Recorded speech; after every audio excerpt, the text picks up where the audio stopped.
Long time no see. Hello, amigo. Looking It's good, my been friend. it's been more than a month. How's that possible? I mean, I know Look, how it's possible. I went for a vacation for 2 weeks, and I had to travel for work, which was again 2 weeks. So no recordings in the meantime. Sorry about that, my friend. but it I was on missed you you, so dearly. yeah, I missed you as well, man. You look like Everything, you've been on vacation. everything's on me. Come on, today's episode is totally your jam. You're doing all the work. I'm just here listening and enjoying this. Come on, huh? I think we're all equal partners, and I'm just gonna let it go to you, and you do it. I'm just kidding. It's like trying to cause you a panic attack. No, I won't panic. I will just be like, dude, I've got a problem with my internet connection, so you're on your This own. is like- Bye. No, but seriously, man, how have you been? Oh, been amazing, man. I've been missing you a lot. Been missing doing these episodes. By the way, today is our second season 10th episode, so it's kind And of we're a coming up to a special birthday, huh? December 1st was our first aired episode last year. So first anniversary. How do you feel about that? It's nice. We kind of didn't expect much. I mean, we didn't set any specific goals in the first year, but we do for the second year. So from December 1st till the next December 1st, we ought to have at least 1,000 subscribers. I mean, we've covered our first 100 in the first year. I think it shouldn't be a problem. Come on, 1,000 in a year? Easy. Yeah, Easy. easy. We just have to be consistent with our episodes. Yeah, that's true. Shall we start begging for money? We have to renew our licenses shortly. let's not get into the costs of running these podcasts. Okay, we definitely need a sponsor. So, do I have any branded stuff right here? Logitech, please give me money. Manscaped, Keychron? NordVPN. I don't know. I use a Mac. Hey, Apple.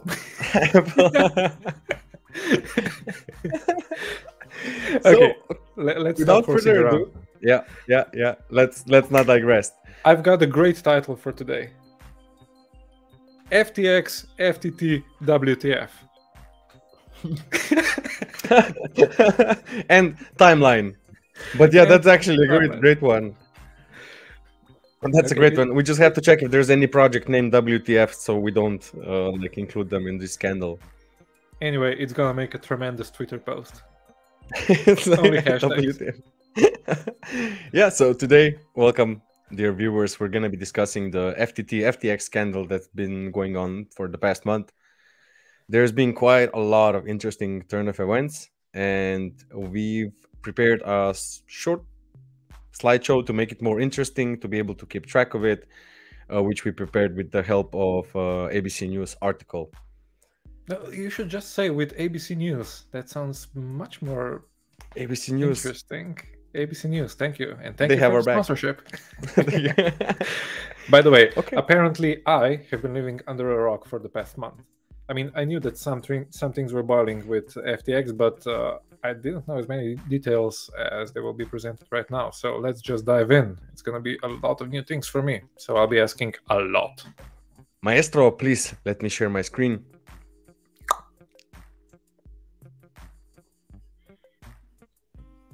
Okay. With the slight Let's go. delay. Oh, with So- the slide number 3. Okay. Okay. So, FTT, FTX. You can see my screen normally, right? No, I just see dark. Dark, I think really? yeah, I think you went into full screen mode. Yeah. That kind of messes with everything. Okay, so let's not be in the full screen mode and it shall be easier. So what you see on this picture is the FTX, FTT We founder. still don't see a picture, but no sweat. I'll share my Wait. screen and you just start talking. Wait. How is that possible? Ladies and gentlemen, due to technical difficulties, please hold. Beep. It's a shame we don't edit those things. Okay, I have it. I will not go into full screen anymore.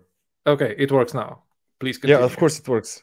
Of course it works. So, dear viewers, without further ado, without any edits, you're gonna see if you're on YouTube, a wonderful picture of the FTX company. Oh, I totally forgot about our friends who are just listening to the audio. Everybody's like, huh? What the heck are they talking about? What's I going see a on? black screen. So FTX was the second biggest exchange right after Binance, and it's been pretty popular and growing in popularity, and various sponsorships for YouTube, streamers, podcasts, and even politicians, even news outlets. They really covered a whole lot of portion of supporting and sponsoring everyone. But don't let this trick you. They turned out to be pretty negligent with users' funds, and we're going to be covering more in this slideshow. So the short timeline is on November 2nd, the collapse of FTX centers in a part of the cryptocurrency exchange close relationship with the Alameda research, a crypto hedge also founded by Bankman-Fried. So Sam Bankman-Fried, not the guy on this picture, but on the previous one, is was the CEO of the FTX exchange. And it all started when CoinDesk published an article that they found out that a significant portion of the Alameda research assets consisted of FTT, and this is the token created by FTX that allows users to exchange to access to discounted trading fees. So imagine like something, if they offering you like, look, if you keep your assets in FTT, we'll give you like 10% or 5% or something in the means of some sort of percentage for you holding their token. What this means is they also incline you to buy their token, right? So this kind of also artificially drives up the price of the FTT token itself. Yeah, it artificially dries up the demand. Yep, thank you. And because FTT cannot be easily exchanged for cash, the report fears about the capital reserves at Alameda Research and thus FTX. Plus, Alameda Research is an investment firm, meaning that they are, well, in a potential situation of losing money if they are backing up the wrong investment. Exactly. And the guy in the picture here is CZ, and we'll be mentioning him right after this this slide that we just showed. And I can't help but say, but my personal uneducated opinion is that he really created like the start of the downfall, which is kind of right and wrong in its own, but he uncovered like a huge mess of what they were going on. But you'll see what I mean by reading this report. So something similar as Elon did to Twitter. Yes, very similar, but I'm guessing Twitter doesn't have as much as user funds as FTX did, or bribed as many people. Probably, so, but let's leave that for a future episode. So, in response to this article that was made by Coinbase that tried to expose how many of the assets Alameda has in FTT tokens, Changpeng Zhao, so this in short CZ, the CEO of the rival crypto exchange Binance, said he would sell all of the company's holdings in FTT, which amounted to 580 million worth of the token itself. So what this means is also Binance had a large portion of the FTT token. Mm-hmm. In that time, it amounted roughly to 580 million. And this triggered a wider sell-off. This is, imagine running to a bank and everyone trying to withdraw all their cash at the same time. This is what started happening with the FTT token. And you can see the tweet, or I will just read it out for those who can see it. CZ, the CEO of Binance, tweeted, as a part of Binance exit from FTX equity last year, Binance received roughly 2.1 billion USD equivalent in cash, Binance USD and FTT tokens. Due to recent revelations that have come to light, we have decided to liquidate any remaining FTT in our books. So in November 6th, the ball started rolling. Dude, talk about whales. Talk about whales, yeah. And if we continue, on November 8th, CZ, the founder of Binance, tweeted once more. This afternoon, FTX asked for our help. There is a significant liquidity crunch. To protect users, we signed a non-binding LOI intending to fully acquire FTX and help cover the liquidity crunch. We'll be conducting a full due diligence in the coming days. So, liquidity crunch usually means, like imagine you want cash from me and all I have is gold. The liquidity crunch means, look, I have to sell the gold first or bring some of the assets back that I have like lent to someone so we can sell the money directly to you. So this is a liquidity crunch. So in Binance short. would bring a bunch of cash to FTX to support transactions. Yeah, To support and payoffs. then yes, to support payoffs, withdrawals, everything that the users would want. Off-ramping. And yeah, and this is like the biggest competitor trying to buy out their second biggest competitor just to save the users, which is a nice gesture, but this is like can be like really triggering in many ways. And then coming from the Binance account, not anymore from the CZ account, and they promised to do their due diligence, and as a result of their corporate due diligence, as well as the latest new reporting regarding mishandled customer funds and alleged US agency investigations, we have decided we will not pursue the potential acquisition of FTX.com. And so effectively they have signed a death sentence. Yes. So first, look, we will help them. We will try to help them out. And they did basically some research, and they probably figured out, look, oh, there was something really bad going on. Was this intentional? Well, according to like all the next reports that came out, FTX was indeed doing a lot of bad stuff. So maybe Binance figured this out on time, and they just didn't want to cover 10 billion USD dollars of funds. If we jump onwards, the SEC, Securities and Exchange Commission, and both the Justice Department had begun investigating the FTX collapse. This is what Wall Street Journal reported. And Sequoia Capital, a top venture firm, wrote down its roughly $210 million stake in FTX to zero. So basically they signed off whatever money they had. Venture capitalists started to back off. So yes, even the funds they had, they are now bleeding. Yes, and the venture capitalists are prepared to like win money, lose money. They know both sides, and they're way less emotional about money as we are as investors. So we're in the business of taking risks, Sequoia Capital said in a public letter. Some investments will surprise to the upside and some to the downside. Moving on to November 10th. Basically, Sam Bankman-Fried is in Bahamas, and a Bahamian financial regulator froze the assets of FTX. The Securities Commission of the Bahamas says it was aware of public statements suggesting that FTX customers' funds were potentially mishandled and mismanaged. I think I remember that. I think that a bunch of us at the offsite were actually looking at the apps. You could see the balance, but you could not withdraw anything. This was stressful, to say the least. Yeah, I can imagine.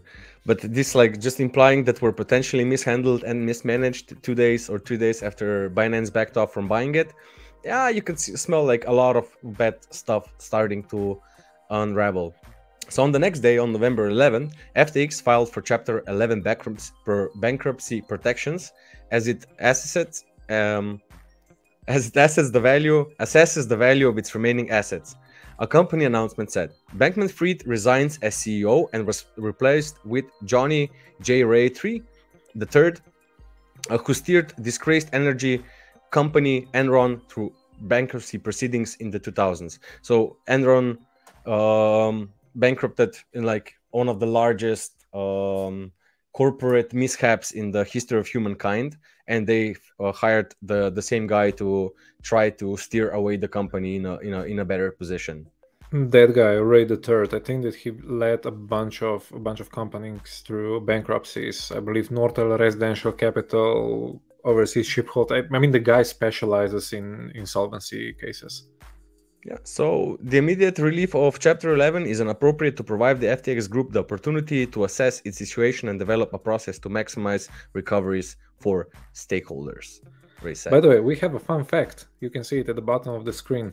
According to Financial Times, the FTX paid like $200,000 as a retainer fee, and they pay him like $1,300 per hour, which is a lot. Like that's almost $3 million per year.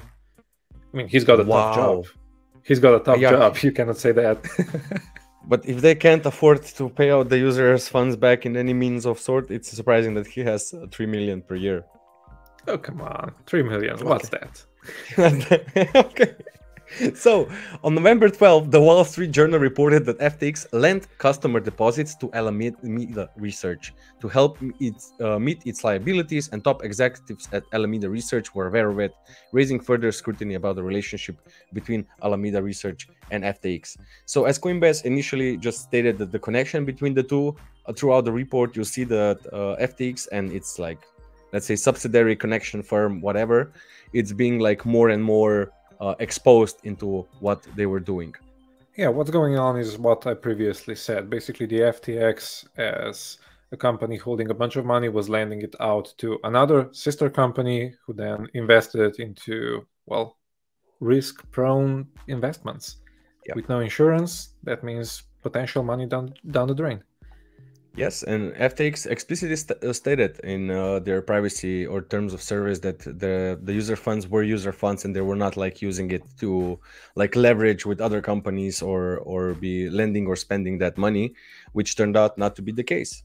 And this was interesting. For the next couple of days after that info, a bunch of exchanges, I remember Bitstamp, I remember Binance, I remember, what else? I think even Revolut sent out an email stating that all the customer funds are held and not being lent out to other companies. This was the basic narration of all the emails. Yes, just assuring their users, look, we don't do what FTX did. But FTX was not as regulated. Sorry. Yep. The question is, do you trust those emails? Well, at least when it comes to Revolut, since they're a bank and they have a license, I think they have like more. Well, banks do that as well. Don't put me at. Yeah, I'm not at liberty to say if it's safe or not. Who knows? Yeah. Are you moving the funds to cold storage? No. What is cold storage for money? I just lifted from the bank. Put it in my socket. So on November 12th, yeah, this was raising the additional suspicion, like what Alameda Research and FTX were doing. And on November 14, just 2 days after this, the collapse of the cryptocurrency exchange FTX became the subject of an investigation by federal prosecutors in New York. Sources familiar with the matter told ABC News. At issue, the sources said it's whether FTX violated security laws when it reportedly gave customers funds to Alameda Research. In another report that I read, it stated that Alameda Research had like direct backend API calls to like take user funds and do whatever they wanted with it. Yeah, and that also that whatever expense, like imagines in being Alameda Research employee and saying, look, I need a car, I need some asset, I need something, and you would get approvals with emojis, and you would just like get what you wanted, which is also absurdities and really heavy mismanagement. Whoa, I'm shocked. I'm seriously shocked right now. Yeah, imagine like how much trouble do you have to go through with your company if you just want like headphones or something. You have to like get a special approval. Yeah, but I've got amazing people right there, so that's not a problem. Hashtag love you guys. So 2 days later again, and this was just 10 days ago, since today we're 26th of November, House lawmakers called on Beckman-Fried as well as executives at Alameda and Binance to testify in a hearing on Capitol Hill in December. So now also Binance is also called out to testify regarding the matter, what they saw, what they knew, what their due diligence meant, or how hard this all came from, like Binance's push in regards to reveal the things. We're gonna buy them, we're not gonna buy them, there's a liquidity crunch, and so on. And the fall of FTX has posed tremendous harm to over 1 million users, many of whom were everyday people who invested their hard earnings saved into the FTX cryptocurrency exchange, only to watch it disappear within a matter of seconds. We're coming to the end. So on November 17th, John Ray, the incoming CEO, who has installed the guide to the company through bankruptcy proceedings, which we also mentioned earlier, this is the guy you want to have in your company if you're filing for bankruptcy, said in a court filing that he has never seen such a complete failure of corporate control in his career, including during the Enron scandal. So this is a guy that has been dealing with these bankruptcy filings and mismanaging his whole life. And he's like, I can't believe what I'm seeing here. It's like, Imagine taking the best cleaner in the world that has seen a lot of bad stuff, and he hasn't seen that much of a bad stuff, which is really, really scary. He's just like, nope. Doesn't Maybe work for like 3 million per year, then yes, but okay, so we're 1 week later, from 17th to 22nd of November. Specific of the finances behind SBF, so Sam Bankman-Fried empire, begin to emerge as bankruptcy proceedings move forward. FTX representatives said they have located 1.4 billion worth of assets, but caution it may take several more weeks to establish a complete balance sheet. So all in all, to pull the basic line, for FTX to be solvent, they would need at least 9 to 10 billion US dollars. So this is merely 10% in assets, if it even does anything. So this was all accredited to Alameda burning all that cash. It seems so unrealistic that people would actually get their funds back. I mean, I tried to open the FTX app, doesn't work anymore. I mean, it works, but you've got a bunch of errors. You don't want to update it. Come on, the FTX. Even if you go to FTX.com, yeah, FTX.com is showing some case background, some sort of hearing that was held on November 22nd, 4 days ago. So yeah, it seems it doesn't look so good. So meanwhile, on the same day, 22nd of November, the company disclosed its top 50 creditors and how much they're owed, and it's 3.1 billion, but doesn't disclose the names of those creditors. Tax filings also revealed that FTX and Alameda Research collectively lost 3.7 billion between 2019 and 2021, long before the current debacle, suggesting things were never going as well as the SBF empire as they have appeared. So, what now? What do we do today? Is it safe to have your money on exchanges? It's really not hard to say that no.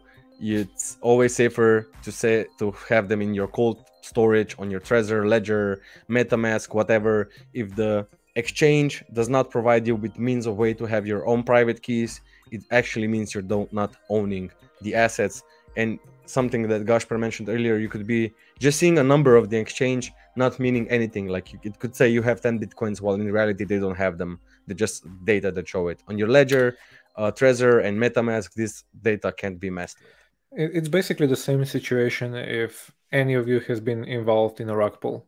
You see a bunch of coins in your wallet and you cannot do anything. You cannot sell them, you cannot send them, nothing works. That's it. So what you gonna do? Cool, yep. Ghostbusters. That's it. No, but on a serious note, it would kind of make sense for us to urge users to be cautious. Even if it's the biggest exchange, you're not privy to trust it because you don't own what you see on there. This is a great unplanned segue. People, go and listen to episode, was it 13? Custodial, non-custodial wallets? I think we covered a bunch of those topics there. It's gonna be in the video description and in the podcast description. So click a link, go listen to the episode. It's like 15 minutes long, and there's a bunch of useful information. How the non-custodial wallet works, what are the pros and cons of keeping money in custodial wallets or non-custodial wallets. So give it a go. I think it's a good resource. That was a brilliant throw of the episode, because that was a really good one, and it's one of our most popular episodes, custodial versus non-custodial wallet. So yeah, give it a go. Remember to stay safe, watch your funds. This bear market could last a while. Sorry, watch your funds. What? Open FTX and watch your funds. Watch out for your funds. No, on a serious note, people, have a good one. Enjoy. Keep your money. Like the video. Subscribe. Ciao, everyone. Ciao. Love you.